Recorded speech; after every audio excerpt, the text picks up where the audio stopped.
जब आप अपने जीवन में किसी को बहुत अधिक महत्व देते हैं तो धीरे धीरे आप उनके जीवन में अपना मूल्य खो देते हैं। जब आप किसी को सिर्फ इसलिए पसंद करने लगते हैं क्योंकि वह आपको पसंद करता है तो यह एक मनोवैज्ञानिक घटना होती है जिसे पारस्परिक पसंद कहा जाता है।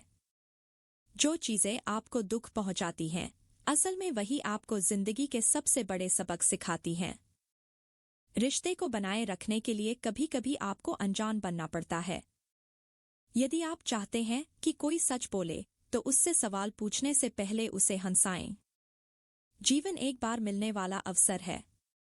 इसे उन चीजों पर बर्बाद मत करो जो तुम्हें पसंद नहीं है।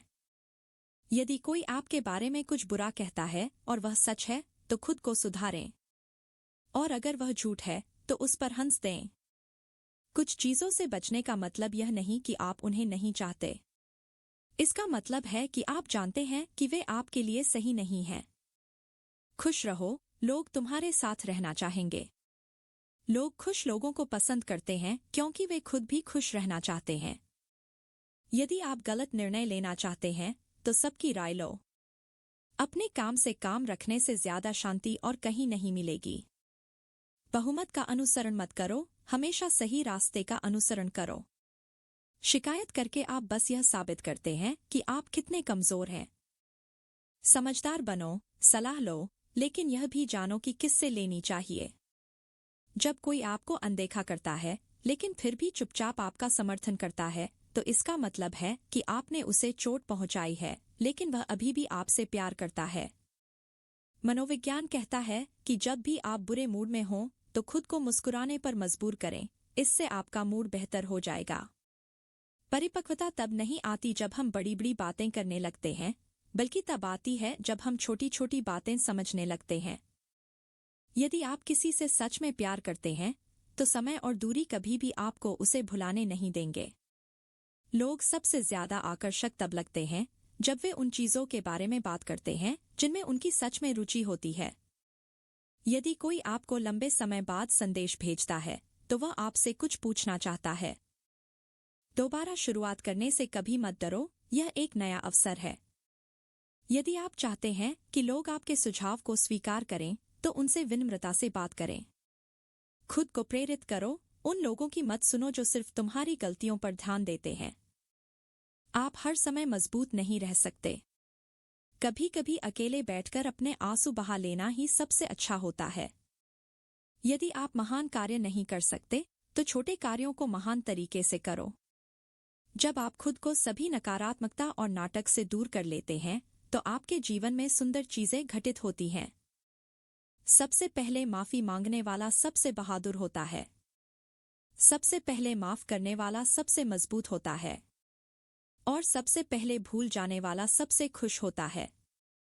अपनी भावनाओं को उन लोगों पर बर्बाद मत करो जो उनकी कद्र नहीं करते। जो लोग आपको दुख पहुंचाते हैं उनसे बदला लेने का सबसे अच्छा तरीका है उन्हें दिखा दो कि वे अब तुम्हारी मुस्कान और आंसुओं के पीछे का कारण नहीं है। जब आपका दिल अजीब सा महसूस करे, घबराहट हो या उदासी लगे तो समझ लो कि कोई तुम्हें बहुत याद कर रहा है। यदि आप सच में मजबूत बनना चाहते हैं तो अकेले रहने का आनंद लेना सीखें। कुछ लोग तुम्हें असफल देखना चाहते हैं, बस उन्हें निराश कर दो। सुधार पर ध्यान दो, खुद को साबित करने पर नहीं। जीवन का नियम बहुत सरल है, या तो शिकार करो या शिकार हो जाओ। बिना किसी स्पष्टीकरण के ना कहना सीखो। सावधान रहो कि तुम किसके साथ अपनी बातें साझा कर रहे हो। आज जो तुम्हारा मित्र है वह कल तुम्हारा शत्रु बन सकता है। तुम खुद अपने जीवन की परिभाषा लिखो। दूसरों को तुम्हारी कहानी लिखने मत दो। अनुशासन का दर्द सह लो या फिर पछतावे का। चुनाव तुम्हारा है। तुम जितना सोचते हो उससे कहीं ज्यादा मजबूत हो। अपनी सहनशीलता को कभी कम मत समझो। अकेले बैठकर अपनी संगति का आनंद लेना नकली लोगों से घिरे रहने से बेहतर है। हर परिस्थिति और उसके परिणाम को नियंत्रित नहीं किया जा सकता, लेकिन आप अपने रवैये और प्रतिक्रिया को नियंत्रित कर सकते हैं। तुम हर किसी के लिए अच्छे नहीं हो सकते, लेकिन तुम हमेशा किसी के लिए सबसे अनमोल रहोगे। अगर तुम्हें पूरी कहानी नहीं पता तो चुप रहना बेहतर है। कठिन रास्ते हमेशा खूबसूरत मंजिलों तक ले जाते हैं। कठिन होगा, लेकिन असंभव नहीं।